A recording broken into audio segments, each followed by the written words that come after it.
Police commissioner Deshpande का संदेश मिलते ही इंस्पेक्टर मनोज उनसे मिलने पुलिस हेडक्वार्टर की ओर चल पड़ा। जरूर कोई खास बात है, तभी कमिश्नर साहब ने मुझे बुलाया है। थोड़ी ही देर में वह पुलिस हेडक्वार्टर पहुंच गया। कमिश्नर साहब के कक्ष में पहुंचकर, good morning sir. Morning inspector, आओ बैठो, मुझे तुम्हारा ही इंतजार था। एक बहुत बड़ी जिम्मेदारी सौंपने के लिए मैंने तुम्हें यहाँ बुलाया है। मुझे पूरा विश्वास है कि इस जिम्मेदारी को तुम ही निभा सकते हो। मैं अपनी तरफ से पूरी कोशिश करूंगा सर।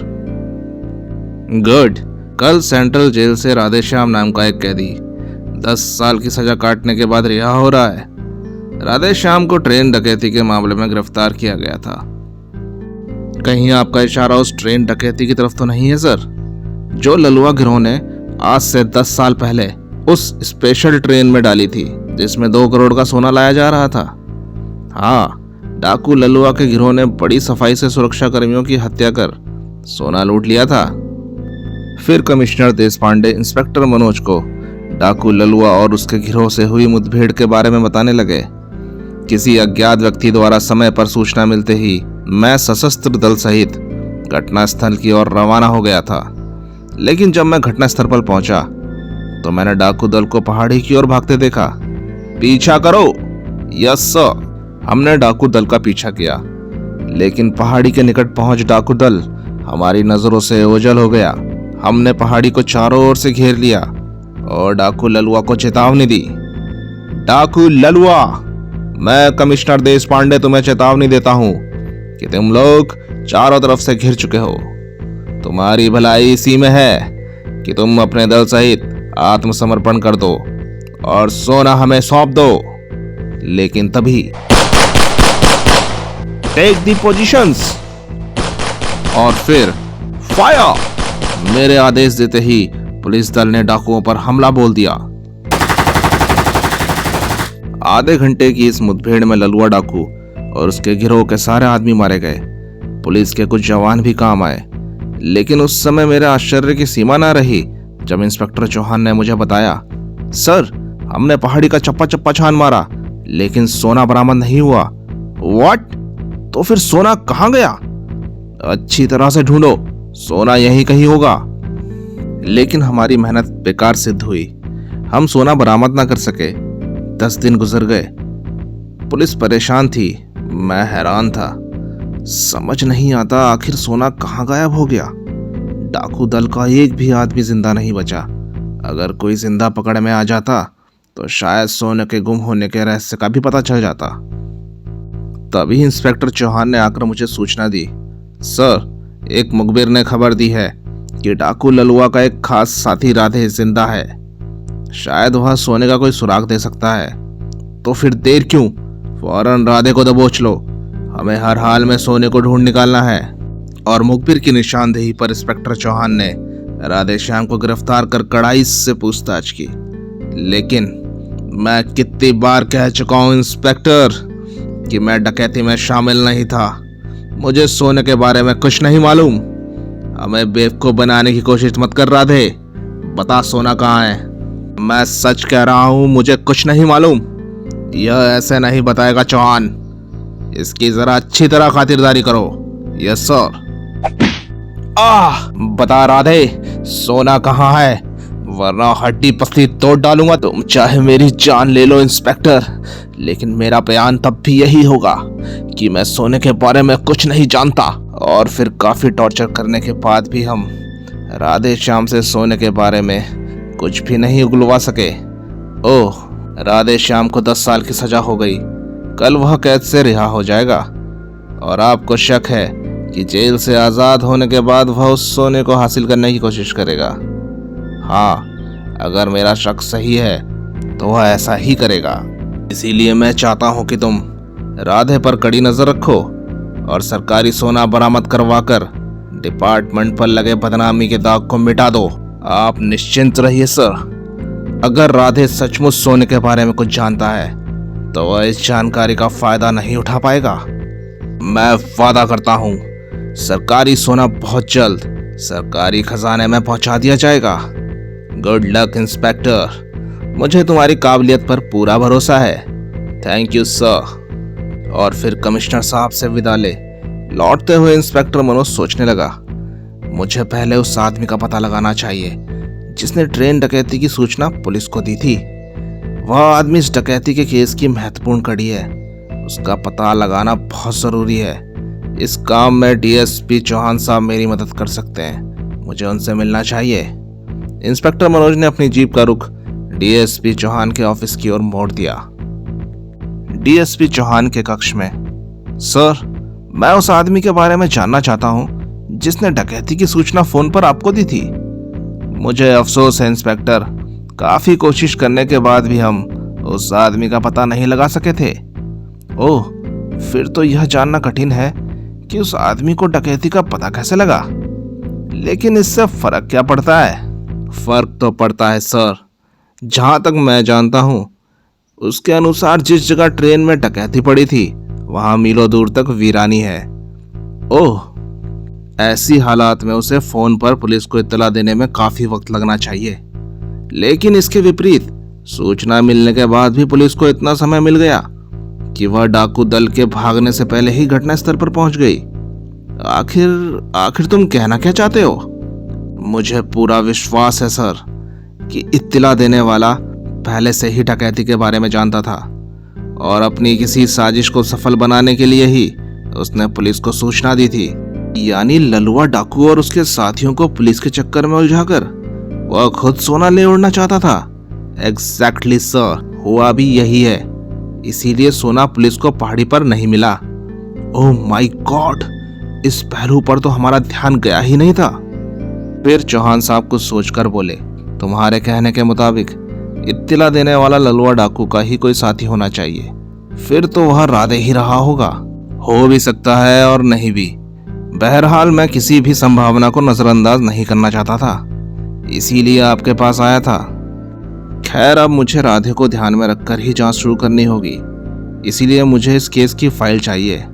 मैं अभी मंगवा देता हूँ। इतना कह चौहान साहब ने एक सब इंस्पेक्टर को बुलवाकर चंदनगढ़ ट्रेन डकैती से संबंधित फाइल लाने का आदेश दिया। सब इंस्पेक्टर ने फाइल लाकर डीएसपी चौहान के टेबल पर रख दी और स्वयं बाहर चला गया।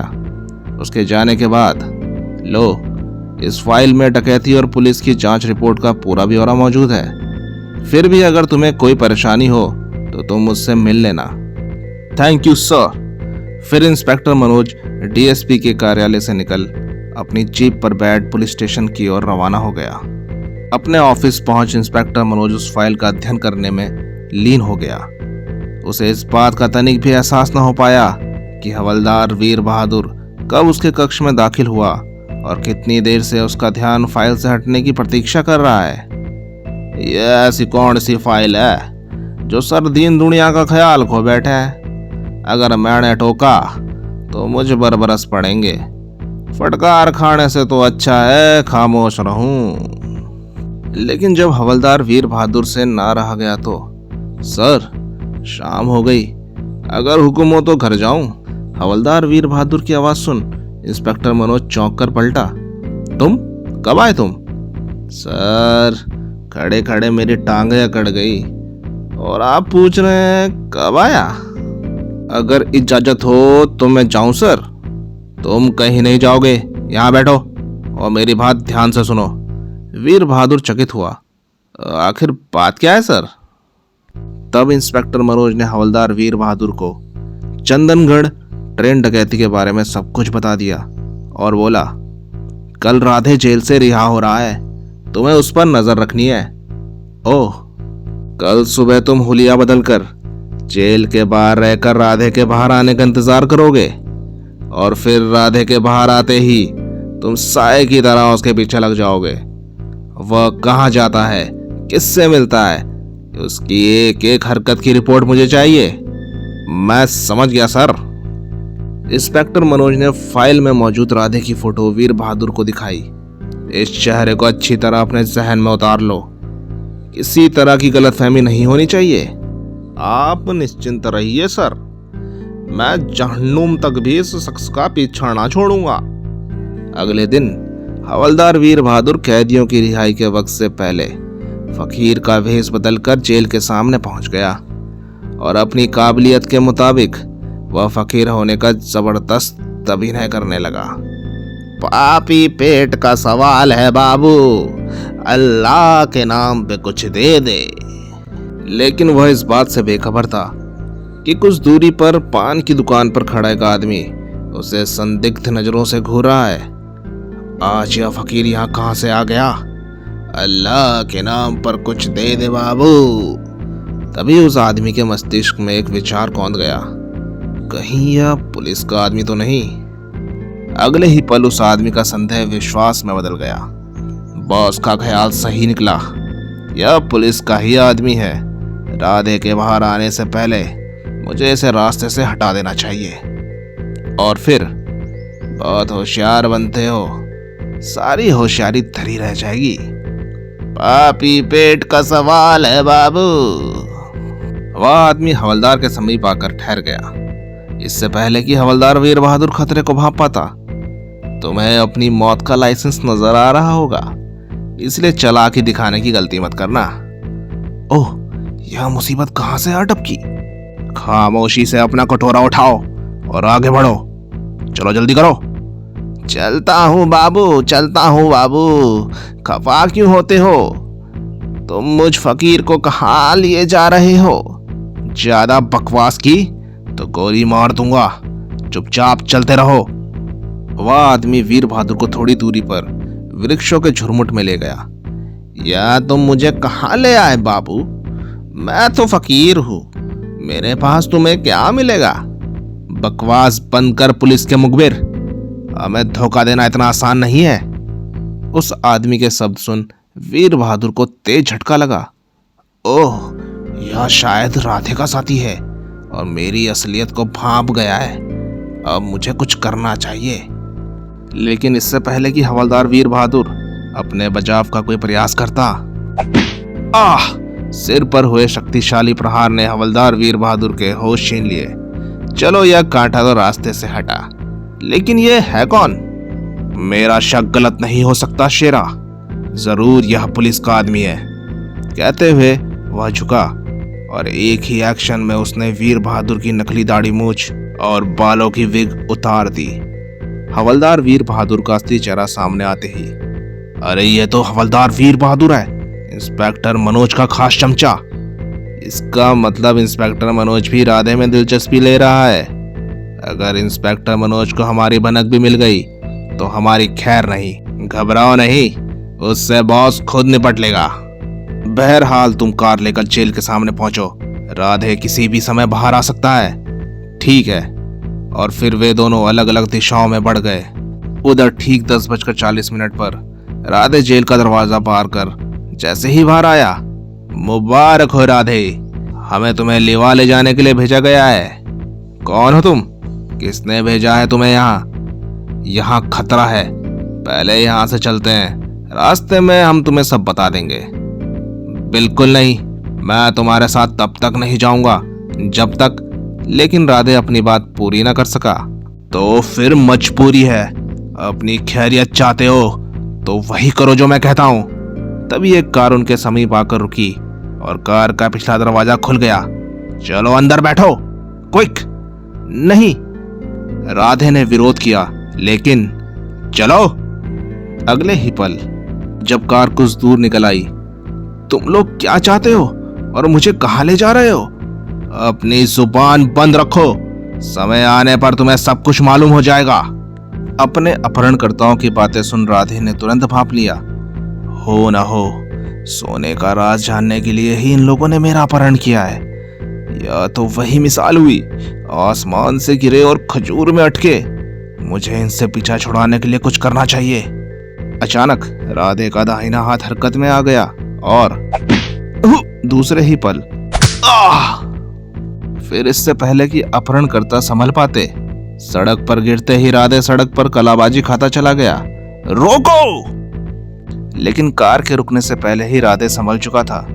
इससे पहले कि अपहरणकर्ता कार से उतरकर उसके पीछे लपकते, वह दूर तक फैले घने वृक्षों के जंगल में पहुंच अपहरणकर्ताओं की नजरों से ओझल हो गया। ओह, अब उसे ढूंढ पाना मुश्किल है। बकवास बंद करो शेरा, अगर राधे को हम बॉस के पास नहीं पहुंचा सके तो वो हमारी खाल उधेड़ देगा।